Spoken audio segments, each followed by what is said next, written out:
கர்த்தர் மேம்படுவதாக. கர்த்தர்தாமே இந்த புதிய நாளிலே உங்களை பார்ப்பதில் கர்த்தர் கொடுத்த கிருபைக்காக நன்றி. ஒரு புதிய லோகஸ்வாதத்தின் மூலமாக உங்களோடு பேசுவதில் உங்களோடு இடைபடுவதிலே நான் மிகுந்த மகிழ்ச்சிகிறேன். இந்த நாளிலும் கர்த்தர் உங்களோடு பேசுவாராக. உங்களுக்காக ஒரு வசனத்தை நான் வாசித்து ஜெபிக்க விரும்புகிறேன். சங்கீதம் புஸ்தகம் 18ஆம் அதிகாரம் 18ஆம் வசனம். சங்கீதம் 18:18. என் ஆபத்து நாளில் எனக்கு எதிரிட்டு வந்தார்கள், கர்த்தரோ எனக்கு ஆதரவாயிருந்தார். என் ஆபத்து நாளிலே எனக்கு எதிரிட்டு வந்தார்கள், கர்த்தரோ எனக்கு ஆதரவாயிருந்தார் என்று சொல்லி அருமையான சங்கீதக்காரன் தன்னுடைய பிரச்சனை நேரத்தில் அவனுக்கு விரோதமான ஜனங்கள் சோதனம் பயங்கரமான கூட்டம் கூடினார்கள். ஏனென்றால் அவன் எந்த தகுதியுமே இல்லாதபடிக்கு ராஜாவானான். கர்த்தர் ஆடு மேய்க்க தகுதி மட்டும்தான் அவனுக்கு இருந்தது. அதனாலே அவனுக்கு விரோதமாக எழுதுகிற கூட்டங்கள் அநேகம். எந்த வழியிலிருந்து எப்போ அவனுக்கு பிரச்சனை வரும்னு அவனுக்கே தெரியாது.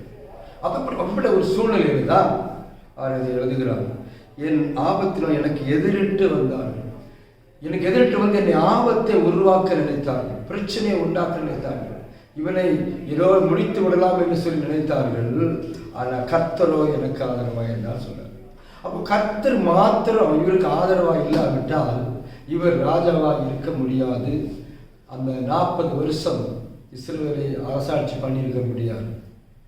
பாருங்கள், சவுல் 40, தாவீது 40, சாலமோன் 40, அப்படி 40 வருஷம் இஸ்ரவேலை ஆண்டார். அப்படியே நான் இந்த அருமையான சங்கீதக்காரனாகிய தாவீதுடைய வாழ்க்கையில எல்லா எதிர்ப்புகள் மத்தியிலே, ஆபத்துக்கள் மத்தியிலே கர்த்தர் ஒருவர் மாத்திரம்தான் ஆதரவு. அந்த ஒரு ஆதரவினாலே அவன் ராஜ்யத்தை 40 வருஷம் அரசாண்டான். எத்தனை ஆபத்துகள் வந்தது, எத்தனை யுத்தங்கள் வந்தது. யுத்தங்கள் மத்தியிலெல்லாம் கர்த்தர் அவனுக்காக யுத்தம் பண்ணினான். அவன் ஆண்டவருடைய நாமத்தின் நிமித்தம் யுத்தத்துக்கு சென்றான். கர்த்தர் அவனுடைய யுத்தத்தில் வெற்றி பெற்றான். ராஜ்யத்தை அவன் பாதுகாத்துக் கொண்டான். 4 பக்கமும் சுற்றிலும் அவனுக்கு எதிரிகள் தான் இருந்தான். ஆனால் கர்த்தர் பாருங்க அவனுக்கு ஆதரவாய் இருந்தார் என்று சொல்லி அவன் சொல்கிறான். கர்த்தரோ எனக்கு ஆதரவாக இருந்தார். கர்த்தர் இந்த நாட்களிலே நமக்கு ஆதரவாக இருந்தால் என்னென்ன காரியங்கள் நடக்கும்? இன்னைக்கு நமக்கு ஆதரவாக தேடி நாம் சொல்கிறதெல்லாம் உண்மையிலேயே ஆதரவு இல்லை. ஆதரவற்றவர்களாக தான் இருக்கிறோம். எல்லாம் இருக்கு, ஆனால் ஒன்றும் இல்லாத ஒரு சூழ்நிலை. இந்த நாட்கள் நமக்கு எல்லாமே இருக்கு, ஒரு குறைவில்லைன்னு சொல்லுகிறவர்கள் கூட அவங்க சொல்லுவாங்க எல்லாம் இருந்தாலும் கர்த்தர் நம்முடைய விட்டால் நமக்கு எது பிரயோஜனம் இல்லை. நிறைய 0 போட்டுக்கிட்டே போகணும். ஆனால் எத்தனை 0 போட்டாலும் கடைசி 0க்கு பின்பாக அந்த இடதுபுறம் ஒரு 1ங்கிற ஒரு எண்ணு இல்லைன்னா அந்த 0க்கெல்லாம் வேலை இல்லை. அதே போல தான் சில சமயங்களில் அருமையானவர்களே நம்முடைய வாழ்க்கையில் எல்லாரும் நம்மை விட்டு போவார்கள், எல்லாரும் நமக்கு எதிராக இட்டு வருவார்கள், எல்லாரும் எதிராக நின்று கைகளை நீட்டி பேசுவார்கள். ஆனால் கர்த்தர் மாத்திரம் நமக்கு ஆதரவாக இருந்தால் எல்லாருடைய எதிர்ப்புகள் மத்தியிலும் கர்த்தர் நம்மை உயர்த்தி நிற்க செய்வார். அதாவது சொல்லப்பட்டிருக்கு பாருங்க, அவர் ஒரு விசாலமான இடத்துல கொண்டு வைப்பார். கர்த்தருடைய ஆதரவு உங்களுக்கு இருக்கிறதா என்று இந்த காரியங்களை யோசனை. அப்படிப்பட்ட ஆதரவு உள்ள ஆண்டவரை ஏன் நீங்கள் விட்டு விடுகிறீர்கள்? ஏன் அவரை விட்டு தூரமாய் போகிறீர்கள்? ஏன் அவரை நாம் ஆராதிக்க முடியாது? ஏன் அவருக்கு பின் செல்லாதபடி, அவருடைய வார்த்தையை கேட்டு நடக்காதபடி ஏன் நம்ம இருந்து கொண்டு இருக்கிறோம்? நமக்கு ஆதரவு பாருங்க, உதவி வரும் கண்மலை பரலோகத்தில் இருக்குது. எனக்கு ஒத்தாசை வரும் பர்வதங்களுக்கு நேராக என் கண்களை ஏறெடுக்கிறேன். எனக்கு ஆதரவு வரும் அந்த இடத்துக்கு நேராக என் கண்களை ஏறெடுக்கிறேன் என்று சங்கீதக்காரர் சொல்லுகிறார். இந்த காலை வேளையில் அருமையானவர்களே, உங்களுக்கு ஆதரவுகளுக்கு ஆண்டு வந்திருக்கிறார். நீங்கள் அவரை நோக்கி பார்ப்பீர்களா? அவரை நோக்கி கூப்பிடுவீர்களா? அவர் சமீபமாக இருக்கிறார். முன்ன இருந்த காலத்தை காட்டிலும் அவருடைய ரட்சிப்பும் அவருடைய ஆசீர்வாதமும் அவருடைய விடுதலையும் வெகு சமீபமாக இருக்குது என்பதை நாம் அறிந்து கொள்ள வேண்டும். இந்த கடைசி நாட்களிலே கர்த்தர் ஜனங்களை ரட்சிக்கும்படி ரொம்ப தீவிரமாக இறங்கி கிரியை செய்து கொண்டிருக்கிறார். அவர் ஆதரவாய் வரும்படி விரும்புகிறார். ஒரு வார்த்தை நீங்கள் வெளியே போக ஜோம் பண்ணிட்டு போறீங்களா? வேலைக்கு போறீங்களே, படிக்க போறீங்களே, அலுவலுக்கு போறீங்களே, எங்கே போறீங்க? போகும்போது ஒரு வார்த்தை, ஆண்டவரே நீர் என்னோடு வாருங்கப்பா, என்னோடு வந்து எனக்கு ஆதரவாக இருங்க. எல்லாரும் எடுத்து நிற்கிறாங்க. என்னுடைய அப்ளிகேஷன்லாம் புறக்கணிக்கப்படுகிறது. என்னுடைய காரியங்கள் எல்லாம் புறக்கணிப்பில் இருக்குது. மனுஷன் எனக்கு பயங்கரமான சூழ்நிலை கொடுக்கிறான், எனக்கு எதிரிட்டு வருகிறான், எனக்கு இந்த காரியம் நடக்கக்கூடாது என்றே அவன் கங்கணம் கட்டி கொண்டு இருக்கிறான்.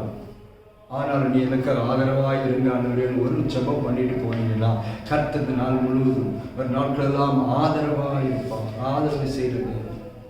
எத்தனை அநாதைகளுக்கு ஆதரவு, எத்தனை கைவிடப்பட்டவர்களுக்கு ஆதரவு, புருஷனை இழந்தவர்களுக்கு ஆதரவு, அநாதை பிள்ளைகளுக்கு ஆதரவு. வேறு யாரும் திக்கற்ற பிள்ளைகளுக்கு ஆதரவு கொடுக்கிறவர் இன்றைக்கு உங்களையும் ஆதரவு கொடுக்க ஆயத்தமாக இருக்கிறார். அந்த ஆதரவு தான் உண்மையான ஆதரவு. இன்னைக்கு நீங்கள் வேற எல்லாம் எனக்கு இவ்வளோ பணம் இருந்தால் எனக்கு ரொம்ப ஆதரவாக இருக்கும், ரொம்ப நல்லதாக இருக்கும் நீ நம்ம நினைப்போம். அதெல்லாம் அப்படி இல்லை. அந்த ஆதரவு உண்மையான ஆதரவு கொஞ்சம் நேரம், கொஞ்சம் காலம். பணம் இருக்கிற வரல தான் சில முடிஞ்சு போச்சு. ஆனால் எவ்வளவு கோடி இருந்தாலும் அது ஒரு மனுஷனுக்கு ஜீவன் அல்ல, அது ஒரு ஆதரவு அல்ல. அந்த ஆதரவு என்பது கர்த்தர் நம்மோடு. என் பக்கத்தில் 1000 பேரும் என் வலதுபுறத்தில் 10000 பேர் வந்தாலும் அது என்னை அழகாது. தொழில்நுட்ப சங்கீதத்தில் வாசித்து பாரு. என் கண்ணால் மாத்திரத்தை பார்த்து துன்பார்க்கிற வரும் பலனை காண்பேன் என்று வசனம் சொல்லுது. இந்த அருமையான வேளையிலே காலையிலே அருமையான வேளையை கர்த்தரை நோக்கி பாருங்க. உங்களுக்கு ஆதரவாய் வர விரும்புகிறார். இந்த நாளிலே வர விரும்புகிறார். உங்களோடு இருக்க விரும்புகிறார். சங்கீதக்காரனாகிய தாவீதுக்கு எப்படி கர்த்தர் கூட இருந்தாரோ அதே போல உங்களோடு இருந்து வெற்றி மேல் வெற்றி பாருங்க. கர்த்தர் தாவீதோடு இருந்தபடினாலே அவ்வளோ பெரிய கோலியாத்தை அவன் வெற்றி பெற்றான். கோலியாத்தை ஒரே ஒரு கல்லில் அவனை வீழ்த்தினான். வசனம் சொல்லுது கர்த்தருக்கு ஆதரவாக இருந்தான். எத்தனையோ படைகள் நிற்குது. சவுல் ராஜாவுடைய படைகள் அங்கே கூடி கூடி எப்படி அவனை வெற்றி கொள்ளலாம்? ஒரு ஆள் தான் கேட்கறான். ஒரு ஆள் வாங்கப்பா, நான் ஒரு ஆள் நிற்கிறேன். ஒத்தைக்கு ஒத்த மோதும். யார் வெற்றி பெறுவானோ அவன் மற்றவனுக்கு அடிமை.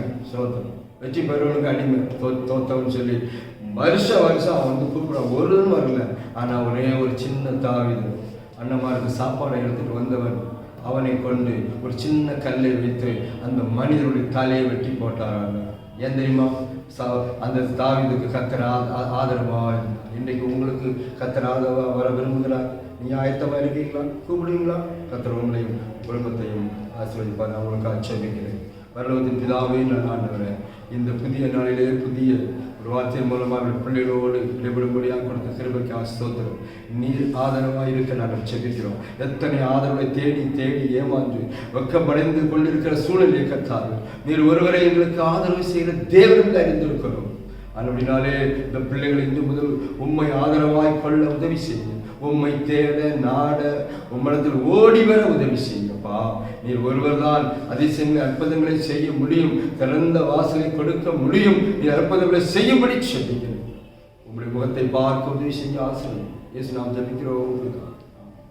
இந்த நாளில் கர்த்தர் தாமே உங்களை ஆசிரியப்பாராக. பாருங்க, ஆபத்து வந்தது, ஆனால் கர்த்தர் ஆதரவாக இருந்தார். இன்றைக்கு உங்கள் வாழ்க்கையில் எந்த ஆபத்து வந்தாலும் பயப்படாதீங்க. கர்த்தர் உங்களுக்கு ஆதரவாக இருக்கிறார். அவர் நோக்கி பாருங்க. தொடர்ந்து கர்த்தர் உங்களை இருப்பாராக. இன்னும் புதிய ஒரு சுவாசத்தின் மூலமாய் சந்திக்கும் வரையிலும் கர்த்தர் உங்களையும் குடும்பத்தையும் எல்லாரையும் ஆசீர்வதிப்பாராக.